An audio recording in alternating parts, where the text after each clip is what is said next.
Birçoğumuzun başına gelmiştir. Bilgisayarda devam eden bir işlem varken, mesela dosya indirme, kopyalama, program kurulumu gibi işlemler, bilgisayarın başından ayrılmamız gerekir. O işlem bitmeden bilgisayarı kapatamayız, ancak işlem bittiğinde de bilgisayarın başında olamayacağız. Bu durumda bilgisayarı belli bir süre sonunda kendi kendine kapanması için programlayabiliriz. Ben böyle durumlarda komut sisteminde shutdown komutunu kullanıyorum. Nasıl yaptığımı göstereyim. Öncelikle şunu belirteyim. Burada anlatacağım işlemler Windows 10, Windows Vista, Windows 7 ve XP yüklü masaüstü yahut dizüstü kişisel bilgisayarlar için geçerlidir. XP için çok küçük bir kullanım farkı var. Onu da yeri gelince söyleyeceğim. Bu işlemden sonra bilgisayarı kapalıyken belli bir saatte açılması için nasıl ayarlayabileceğimizi de göstereceğim. Komut sistemini açmak için başlıktaki arama bölümüne cmd veya komut sistemi yazdığımızda karşımıza komut sistemi uygulaması çıkıyor.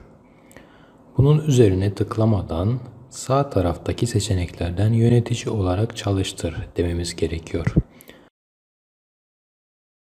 Aynı şekilde uygulamanın üzerine sağ tuşla tıklarsak yönetici olarak çalıştır buradan da seçilebilir. Tıkladığımızda komut sistemi penceresi açıldı. Burada shutdown boşluk /s yazıyoruz. S parametresi yerine R yazarsak bilgisayarı yeniden başlatırız.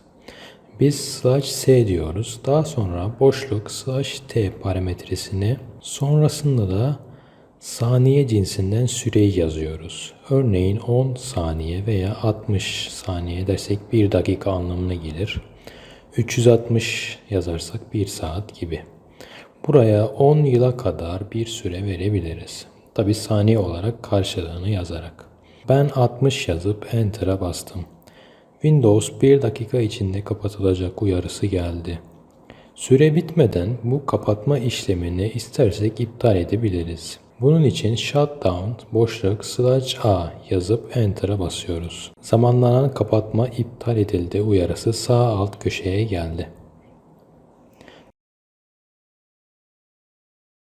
Windows XP için shutdown komutunda / yerine tire kullanıyoruz. Tek farkı bu. Şimdi harici kameraya geçip bu komut ile bilgisayarı kapatalım. Komutu yazdım. 4 saniye süre verdim. Windows kapatılacak uyarısı göründü. Bekliyorum ve işte kapatılıyor. Tam olarak kapandı.